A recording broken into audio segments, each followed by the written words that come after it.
Welcome back, Yeah. Bill. What's going on, man? Hey, not a whole lot. Yeah. Sitting back in the studio. Yeah, we're back again, ready to rock and roll here today. So how's the last few weeks been for you? Yeah, everything's been good. Yeah, You? man, it's been a tough time. NC State's underachieved this football season. The Bears don't look very good, and my fantasy team's ravaged by injury. It's been a tough fall, man. Yeah. I just don't normally turn on Sundays anymore with the Panthers. So Hey, yeah, fair enough. Hey, fair enough. I will say Charlotte FC had a good run. Thought they could have done something there at the end, close to achieving that next level in the playoffs. But I was going to say I need to switch sports then. If they're playing like meaningful games in the right time of year, none of my teams have done that in a while. yeah, it was exciting. Couple that would have gone into overtime in a lot of sports, but they go to the penalty spot shoot for soccer. Yeah. So Right, which, hey, listen, I'm not a soccer guy, as you can tell by my build, but that is some of the most thrilling action you can see is an old penalty shoot out there. yeah, maybe a little bit stressful High too. drama. Yeah, well, I was going to say, as a non-objective observer, it's just cool. I think with the Charlotte stuff, I mean, we win one on penalties, we lose one on penalties. Things happen. Yeah, Things happen. all you can ask for is a chance, right? Yeah, that's right. So, Look, last time you were here, we talked about carrier planning. yes, we did. I think now we should talk a little bit about agency planning. Yeah, they kind of go hand in hand, right? Yeah. Like we've talked about, year ends, but we got to start a new year. Gotta get ready. We got to start it quick because Yes, we if do. you don't start it quick, You're behind the 8 ball before you know it. it's over before you realize Yeah. it. I think that's the biggest thing to talk about. So any topic specifically you want to talk about of what we see, what we do, I certainly have ideas, but wanted to kick it over to you. I would say one is when you're sitting down to start this process, be realistic, right? If you've only written $25,000 to $50,000 in new business premium or generated $25,000 to $50,000 in new revenue the last few years, don't go sit out and you're going to generate $500,000 the following year, right? Be realistic in your planning, because otherwise it's really all for naught. So when you talk about being realistic, let's break it down in a different format. There's a lot of agencies, we're probably talking about revenue in specific, and it's new business, it's retention, it's things of that nature. Right. You should always push to achieve more. You don't need to open yourself up for something that's just not attainable, because you're going to start out the process and you'll give up before you even get going. As an agency owner, so if we're talking about insurance agencies and agency owners, they need to start planning. Yeah. I do believe that there's kind of two processes to this, and it's one top down. The agency owners got to know where they want to go and how they want to get there, because certainly they're the one paying for it. They're Right. the one with the aspirations and goals and things of that nature. But then you've got to have the bottom up. Yeah. Because if the agency owner wants to do one thing and the team does not want to be on that boat with them, they don't want to hit those same objectives, the agency owner may want all he wants or she wants, but if you don't have the crew to get you there, It's never going to happen. it's not going to work. Yeah. And let's pick on an agency that's got producers maybe. If their producers are only averaging $25,000 of revenue, new commission each, and you've got two of them, and let's just say that's $50,000, you can't go and say, hey, look, my goal this year is for us to be up $500,000 of revenue. Right. Like, we can stretch a little bit and now ask those guys to write maybe 50, right? Right. Let's get to 100 instead of 50 combined.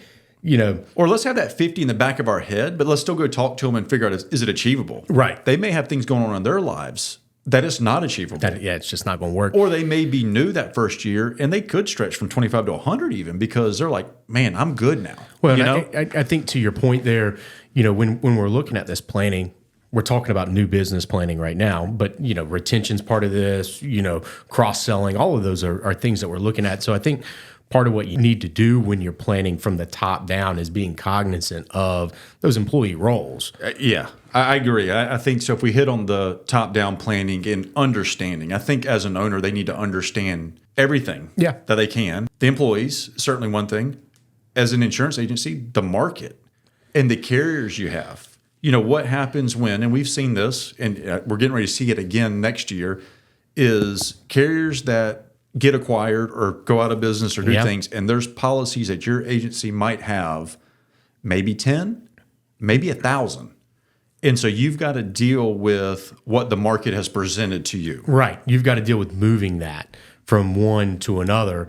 And so maybe the growth aspect for you that year is not going to be as large of a stretch because your time's taken up over here. So we talked about carrier planning last time, and I don't want to say that it dictates what we do, but we've got to be cognizant of it, right? Yeah, absolutely. We've got to know and be able to adjust to the marketplace with our planning. And it is one of those things, and I go back to this because it has happened so much to a lot of us here recently, in personal lines specifically. Yeah. Again, commercial lines has had some obstacles as well in the property market, but let's go personal lines here. There's been acquisitions between carriers, and there's been carriers that have just gone under. Right, yeah. Basically in the personal lines world, not under completely, but several here recently. And when that policy moves, I don't care how good you are as an agency, I haven't seen agencies with the retention rate the same as if it would have renewed on the same paper. Right, yeah. And so you could be great and you may be plugging along at a 95, 98, 100%, okay, retention rate if it's renewing with the exact same carrier. Right. But now you actually have to have a conversation with somebody probably. You have to talk to them. They're getting new stuff, so they may be shopping you too. Right. It creates a great opportunity for them to just go look elsewhere. Yeah. So you may still have great retention with that, but it may be 90 now. Right. Instead of 98 or 95. And so now where do we get that difference? Where do we make it up? Yeah. And that's tough. Yeah.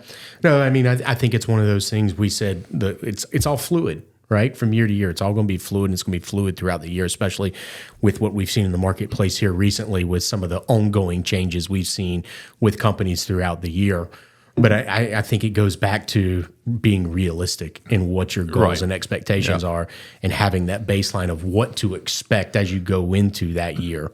There's other pieces you should be planning for as well, correct? I'm still going to go back to that bottom-up approach. Right. I mean, right. I still go back to going, you've got to look at your employees. You got to plan for new employees or plan for maybe some retiring employees at this point. That's certainly a factor of everything. And so you kind of hit on the point of, talk about retention, cross-selling, is who's responsible for it? And what are their capabilities? Yeah. Because even as an agency owner, you may be like, hey, we need to cross-sell X dollars of revenue. But if you're putting that on the account manager to do it and they don't like doing it or don't want to do it, can you really expect that? Well, I was going to say, if they're not capable of it, or if they are capable of it, make that investment to train and teach them how to do it. I mean, that all kind of goes into that pot there, which, kind of goes into that other piece of, hey, it's the end of the year, we're planning. Part of that's going to be, contingency based. Where are you taking that revenue and investing it in the coming year? Yeah, I mean, I still believe, to that comment, I still believe you should be planning internally which carriers are your partners. Yes.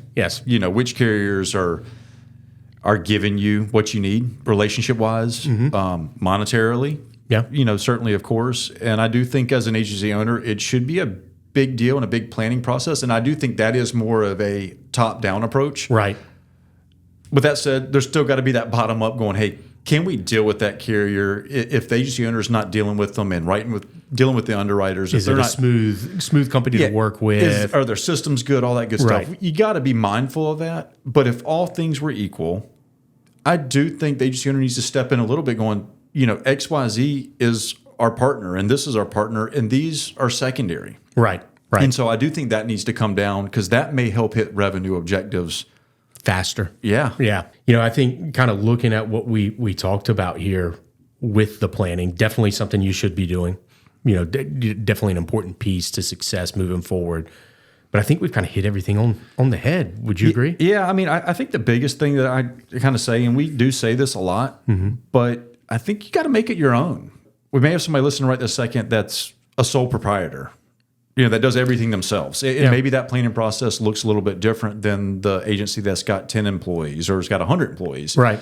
I look at that just going, here's ideas, here's thoughts that we have. They may have better thoughts than us in some ways, but I do think part of this is just to get people thinking. Yeah.